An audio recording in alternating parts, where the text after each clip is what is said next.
दोस्तों नमस्कार, मैं संजय मग्गू और मौजूद हैं देश रोजाना के डिजिटल मीडिया मंच पर। दिल्ली विधानसभा चुनाव को लेकर के अब सरगर्मियां बहुत तेज हो गई हैं। हालांकि अभी तक चुनाव आयोग ने दिल्ली चुनाव के लिए तारीखों की घोषणा तो नहीं की, लेकिन संभवतः फरवरी के महीने में चुनाव होगा, क्योंकि फरवरी ड्यू है और एक चरण में ही दिल्ली का चुनाव हो जाएगा। अगर दिल्ली को देखें तो दिल्ली की राजनीतिक सरगर्मियां जो हैं इस समय इस कदर शबाब पर है कि कल दिल्ली में प्रधानमंत्री नरेंद्र मोदी थे और आज दिल्ली में गृह मंत्री अमित शाह थे।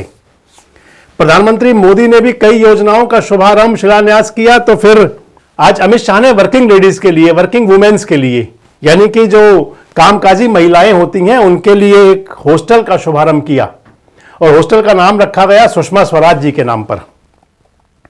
और इसके साथ ही भारतीय जनता पार्टी ने अपनी एक पहली सूची जारी कर दी कैंडिडेट्स की। भारतीय जनता पार्टी ने अपनी जो पहली सूची के अंदर 29 नाम दिए हैं, यानी कि 29 कैंडिडेट अनाउंस किए हैं। 70 दिल्ली में विधानसभा की सीटें हैं। अभी तक आम आदमी पार्टी 70 के 70 सीटों पर अपने कैंडिडेट अनाउंस कर चुकी है और उसको कैंडिडेट घोषित किए हुए भी लगभग 20 दिन से ज्यादा हो गए हैं। दूसरी तरफ कांग्रेस पार्टी भी 46 सीटों पर अपने कैंडिडेट घोषित कर चुकी। दूसरी तरफ कांग्रेस पार्टी भी अब की बार अपने जो 46 कैंडिडेट अनाउंस कर चुकी है इस चुनाव के लिए। भारतीय जनता पार्टी ने आज जो 29 सदस्यीय जो सूची जारी की उसके अंदर महत्वपूर्ण जो सीटें हैं, नई दिल्ली की विधानसभा सीट जहां से अरविंद केजरीवाल चुनाव लड़ने वाले हैं। अरविंद केजरीवाल के सामने भारतीय जनता पार्टी ने अपने पूर्व सांसद और दिल्ली के पूर्व मुख्यमंत्री साहिब सिंह वर्मा के बेटे प्रवेश साहिब सिंह वर्मा को चुनाव मैदान में उतारा है।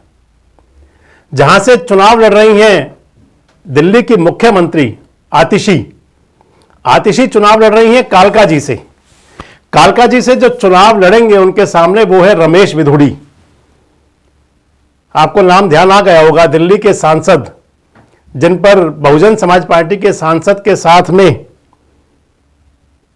आरोप लगे थे बातचीत के, जिस प्रकार का उनका लहजा था और उनका टिकट काट दिया था भारतीय जनता पार्टी ने लोकसभा में। अब उनको विधानसभा का टिकट मिला है, वो भी कालका जी विधानसभा सीट से। वैसे आपको बता दूं, इन दोनों सीटों पर कांग्रेस ने भी अपने दिग्गज नेता मैदान में उतारे हैं। अरविंद केजरीवाल के सामने संदीप दीक्षित जो पूर्व सांसद हैं, दिल्ली की पूर्व मुख्यमंत्री स्वर्गीय शीला दीक्षित के बेटे, वो चुनाव लड़ेंगे। यानी कि अरविंद केजरीवाल को घेरने के लिए एक तरफ पूर्व मुख्यमंत्री साहिब सिंह वर्मा के बेटे प्रवेश साहिब सिंह वर्मा भारतीय जनता पार्टी से होंगे, तो कांग्रेस पार्टी से संदीप दीक्षित पूर्व मुख्यमंत्री शीला दीक्षित के बेटे होंगे। आतिशी को घेरने के लिए रमेश विधुड़ी होंगे सांसद, पूर्व सांसद। तो कांग्रेस पार्टी ने यहां पर महिला कांग्रेस की राष्ट्रीय अध्यक्षा और आम आदमी पार्टी से ही कभी पूर्व विधायक रही अलका लांबा को चुनाव मैदान में उतारा है।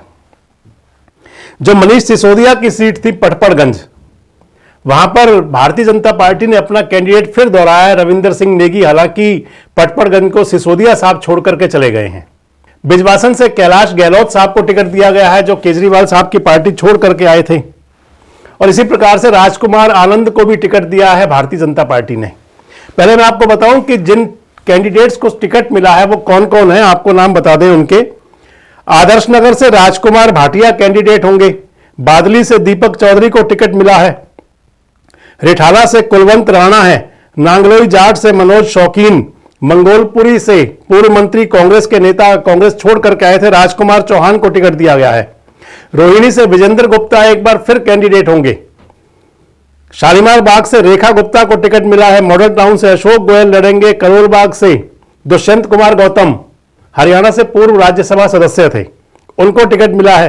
पटेल नगर से केजरीवाल सरकार में मंत्री रहे राजकुमार आनंद चुनाव लड़ेंगे।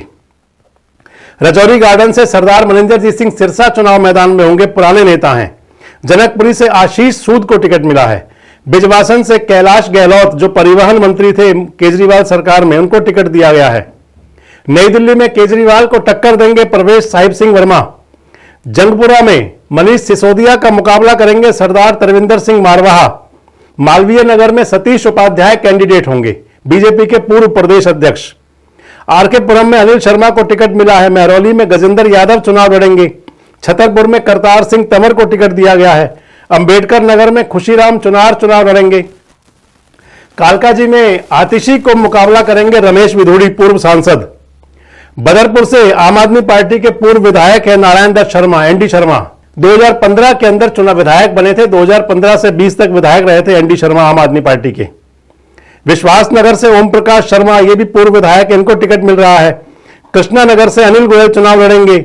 गांधीनगर से सरदार अरविंदर सिंह लवली, कांग्रेस के पूर्व प्रदेश अध्यक्ष, शीला दीक्षित की सरकारों में मंत्री रहे अरविंदर सिंह लवली, जो कांग्रेस छोड़ करके भाजपा में आए थे। सीमापुरी में सुश्री कुमारी रिंकू को टिकट मिला है। रोहतास नगर से जितेंद्र महाजन चुनाव लड़ेंगे। गोंडा से अजय महावर को टिकट दिया गया है। भारतीय जनता पार्टी ने जो अपनी सूची जारी की है 29 सदस्यीय, 29 कैंडिडेट्स की, इसके अंदर उनके जो एक विधायक थे, एक विधायक का टिकट काटा गया है भारतीय जनता पार्टी की तरफ से। और इसके साथ साथ ही भारतीय जनता पार्टी ने जो सूची जारी की है, इसके अंदर 16 कैंडिडेट चेंज किए हैं। यानी कि 29 सीटों पर जो पहले प्रत्याशी 16 थे, उनको बदल करके उनकी जगह नए कैंडिडेट दिए हैं। मैं आपको बता रहा था कि दिल्ली का जो रण है वो भीषण होने वाला है। अब की बार आम आदमी पार्टी के लिए जहां अस्तित्व का संकट है, वो इसलिए लगातार 2 बार से सरकार बनी, लेकिन इस बार की जो सरकार चली वो भ्रष्टाचार के आरोपों में घिरी रही। अरविंद केजरीवाल से लेकर मनीष सिसोदिया, सत्येंद्र जैन से लेकर संजय सिंह तक आम आदमी पार्टी के कई और बड़े नेता जेल गए, भ्रष्टाचार के आरोप लगे। दूसरी तरफ कांग्रेस के लिए चुनाव अस्तित्व का सवाल है।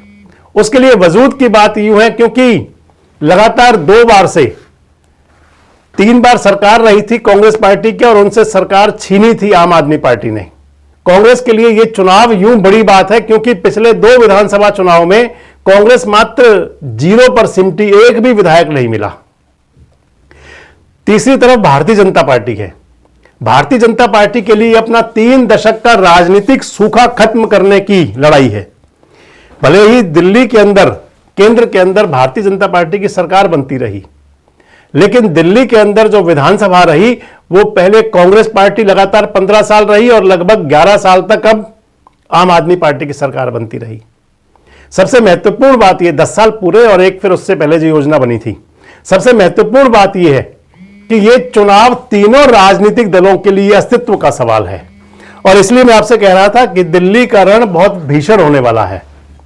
आपको क्या लगता है कि भारतीय जनता पार्टी ने जो कैंडिडेट अनाउंस किए हैं, इस सूची को देखकर क्या लगता है कि भाजपा चुनाव को लेकर कितनी गंभीर है? आपको क्या लगता है कि जो स्लोगन दे गए थे कल प्रधानमंत्री नरेंद्र मोदी, आम आदमी पार्टी के लिए आपदा और आपदा से छुटकारा, क्या भारतीय जनता पार्टी इस चुनाव के अंदर अपना बेहतर से बेहतरीन कर पाएगी? और क्या कांग्रेस पार्टी 0 से ऊपर उठ पाएगी? कमेंट बॉक्स में जरूर बताएं। जुड़ रहे हमारे साथ, देखते रहें देश रोजाना।